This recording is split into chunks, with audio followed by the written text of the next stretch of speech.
The terms mythology and religion are often found together, including in the very name of this show.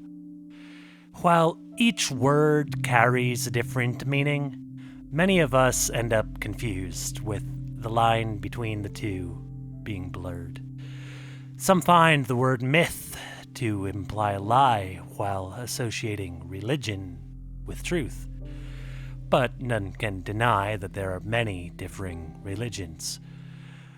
Others hold time to be the deciding factor, with yesterday's religions becoming today's mythology.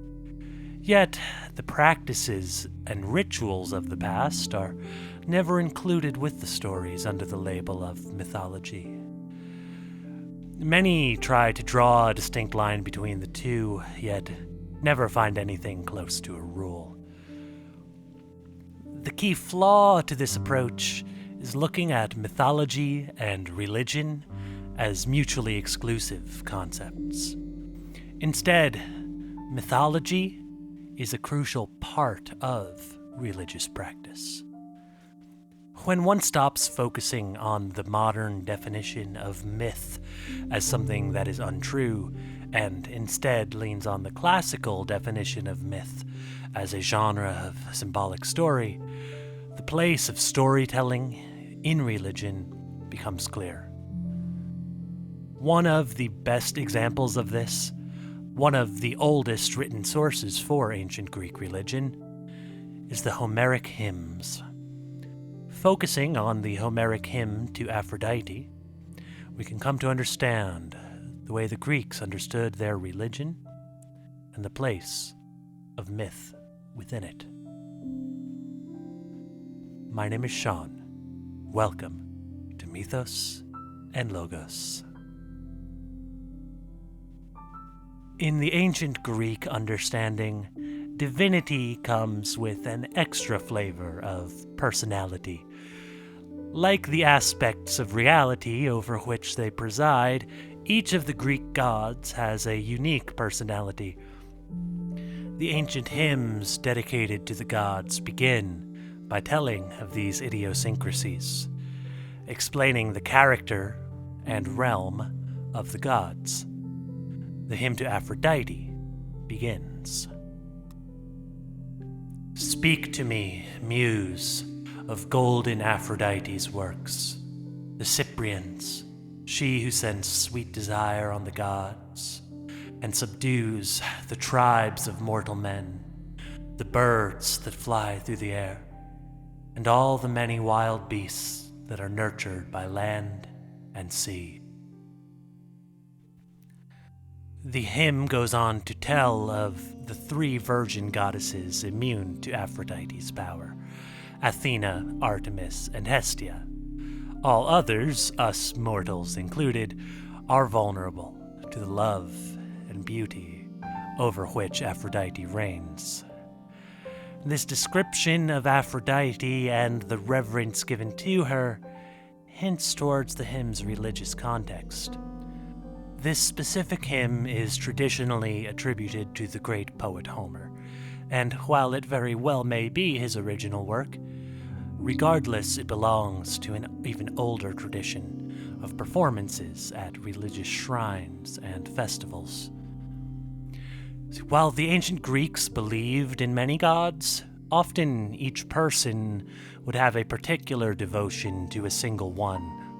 A homemaker would honor Hestia, goddess of the hearth, while a sailor would honor Poseidon, god of the sea, or a politician would honor Athena, goddess of war and wisdom.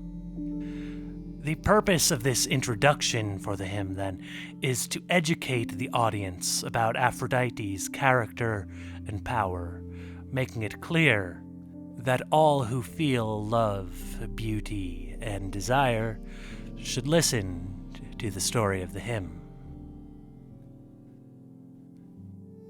As the story of the hymn begins, the gods have grown tired of being enslaved by beauty and desire. So Zeus, the king of the gods, develops a plan to get even with Aphrodite, causing her to fall in love with a mortal man, the Trojan Anchises. For the first time, the goddess is at the mercy of her own power. Aphrodite, the lover of smiles, when once she set eyes on him, was filled with yearning. Desire completely conquered her mind. She entered her fragrant shrine. Then, having gone inside, she closed the gleaming doors, and the Graces washed her, anointed her there with oil, with the deathless oil that covers the gods who always exist.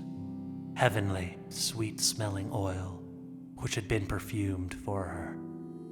And when she clothed herself with fair robes all about her flesh, and was decked with golden adornments, on toward Troy then rushed Aphrodite, lover of smiles, leaving fragrant cypress behind.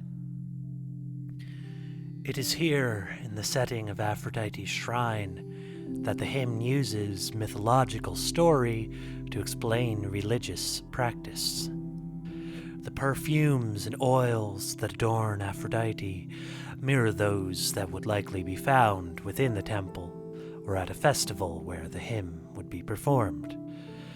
By linking the story of the goddess with something very physical and sensory in perfumes and oils, the hymn provides a divine context to earthly things. As the story continues, it becomes very clear that this theme of the heavens being expressed on earth is central to the hymn. When Aphrodite appears to Anchises, he is instantly overcome in awe at her beauty. Aphrodite's clothing is said to shine more brightly than fire, with the pale moonlight reflected on both her exquisite gold jewelry as well as her skin. Anchises, quite wisely, suspects instantly that this must be a goddess appearing to him.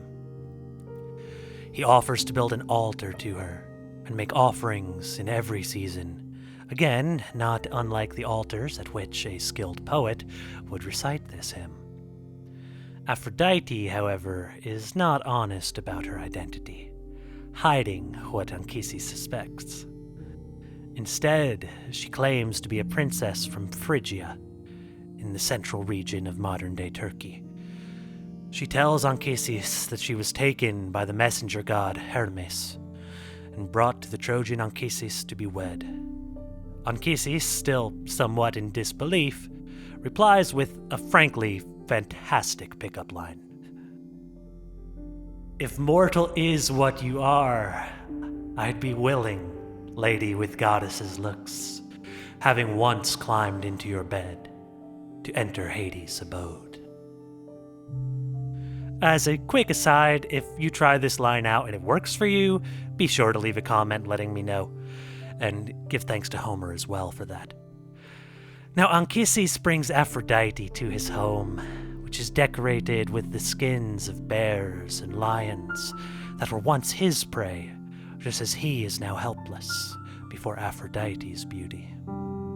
As he removes the jewels and flowers from Aphrodite, Anchises comes to be the only mortal to lay with the goddess of beauty, though he does not realize it. Aphrodite causes sleep to fall upon him, dresses herself once more, and retakes her true, immortal form. When Anchises wakes, Aphrodite is still there, but no longer disguised as a Phrygian princess. It is said that her attire is shining and brilliant, more so than even that of the other gods, and in her true form, her head reaches to the roof of Anchises' house. The Trojan hunter is terrified when he sees the goddess in her true form, dreading the idea of going back to life among mortals, and begs her to bring him back to the heavens with her. Aphrodite, however, must let Anchises down, reminding him that he is immortal, and immortal he must stay. Yet she gives him a promise of a blessing. Anchises, greatest in glory of humans doomed to die, fill yourself now with courage and don't be so frightened at heart. You will have a son of your own, who amongst the Trojans will rule, and children descended from him will never lack children themselves. Though Anchises remains immortal, Aphrodite promises him one aspect of immortality, that he will have a future through his son Aeneas and endless generations after him. It is Aeneas who becomes a hero of the Trojan War, Aeneas who carries Anchises out of the burning city of Troy, and centuries later, it is told that Aeneas embarks on a journey to Italy, where he and his ancestors would go on to found Rome. So rather than bringing Anchises up to the realm of the gods, by bearing Aeneas, whose line will never end, Aphrodite brings a small piece of divinity down to earth. This enduring life, through generations, brings comfort to Anchises, as Aphrodite tells him, "As soon as you set your eyes upon this offshoot of ours, you'll be filled with joy at the sight, for he'll be very like the gods." As the goddess departs, only a few lines are dedicated to the hymn's closing. In fact, the story makes up the vast majority of the text, a feature which is shared by the other surviving Homeric hymns as well. It is here that we reconnect with the hymn's context, being performed to the masses in praise of Aphrodite. The goddess of beauty was worshipped primarily in two different ways by the ancient Greeks. According to Pausanias in Plato's Symposium, one version of the goddess, known as Aphrodite Urania, presents a noble and divine type of love, while the other, called Aphrodite Pandemos, or the people's Aphrodite, refers to a more earthly and sensual type of pleasure. Yet opposing Pausanias, this hymn presents the unity of these two aspects. A divine, mystical encounter leads to sensual pleasure, and the earthly, flesh and blood offspring of that encounter grants Anchises a type of immortality, both quite literally saving his life in the Trojan War, and symbolically allowing him to live on eternally through his family line. The story's message is applied both spiritually and practically, as even the most cynical listener struggles to deny the transcendent and miraculous beauty found in the new life of a child. This is the purpose of myth to the ancient Greeks, a way to show divinity in what is ordinary, a way to communicate high theology through a language which can be understood by all. It is with this understanding that one may return to the question of mythology and religion. Myth, the word translated as story, with none of the modern understanding of myth as a lie, can be seen to hold a crucial role in religion even today, as a way to communicate high theological truths in a way that is easy to understand. Even today, the longest surviving religious texts are not in-depth theological studies, but are collections of stories. And while complex philosophical discourse takes place in the ivory towers of academia, one is far more likely to hear the same message communicated through story in a church pew. All of this is to say that mythology is neither a name for a religion that is no longer practiced, nor is myth a way for us humans to make excuses for things that we don't understand, as some have suggested. In fact, the opposite is true. The best myths serve as a symbolic bridge to communicate the things that we do understand intuitively and spiritually into our practical world. Stay tuned through this message for a reading of the very short second Homeric hymn to Aphrodite. I thank you so much for joining in this one. It took a good deal of work to find and research this hymn, but it was so worth it, as I feel this really does give a beautiful insight into just how the Greeks understood mythology. And if we can apply that to the way we use story in our practices today, then we can understand our own culture a little more through it. Now, next time, we are going to be going just about as far as the Greeks as we can, as we're going to go with some mythology of the Pacific. However, before we do, and I do hope to see you there, let's hear one last thing from the Greeks. This hymn, only a single page, tells of the goddess's birth. I will sing of that beautiful goddess who wears a crown of gold, revered Aphrodite, who owns all on Cyprus, surrounded by sea, each circling headdress of towers. There, strong Zephyr's moist breath through crashing waves conveyed her, amid the soft foam, to shore. The seasons, whose fillets are golden, gave her a welcome of joy, and wrapped her in deathless clothes. Upon her immortal head they placed a beautiful crown of exquisite craft in gold. With flowers of mountains copper and costly gold they pierced the lobes of her ears, and about her soft neck and gleaming breast they adorned her with chains of gold, of the sort in which they themselves, the seasons whose fillets are golden, would both go adorned to the gods, lovely dance in their father's abode. But then, her adornment complete, they led her amongst the immortals, and they were amazed at the sight.